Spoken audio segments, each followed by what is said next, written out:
தாத்தா நீ இருமிக்கிட்டே கட 7 வருஷமா பாக்குறேன். இதே கட்டில் இதே இருமல். இந்தா போயிடும் இந்தா போயிடும் இந்தா போயிடும் சொல்றாங்க. உடனே இந்தாங்கடா கடுக்கன், இந்தாங்கடா மோதிரம், இந்தாங்கடா செயின் எல்லாத்தையும் கட்டி தர்றேன். டாக்டர் வந்து பாக்குறாரு. இது 4 மாசத்துக்கு போகாதுங்கிறாரு. உடனே கொண்டாங்கடா கடுக்கிறேன், கொண்டாங்கடா மோதிரத்தை, கொண்டாங்கடா செயின் அப்படின்னு எல்லாத்தையும் திருப்பி பிடிக்கிற. அமாவாசை வந்தா போயிடுங்கிறாங்க. அமாவாசை போகுது. 92 வயசுல ஓட்டு போட்டு வந்திருக்கல நீ. கைத்தாங்கராக தூக்கி கொண்டு போய் ஓட்டு போட வைத்தார்கள் அப்படின்னு பத்திரிகையில போட்டோ வேற வந்திருக்கு. என்ன தைரியம் உனக்கு? பேச்சியில சொல்லி இருக்கிற அடுத்த எலெக்ஷனை பார்த்து விட்டு தான் சாவேன்னு.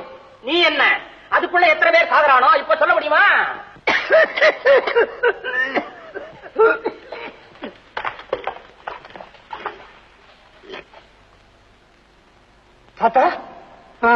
அதான நீ போக மாட்டிய. நல்ல இருமணிய இந்த வாட்டி ஏமாத்திட்ட பாத்தியா?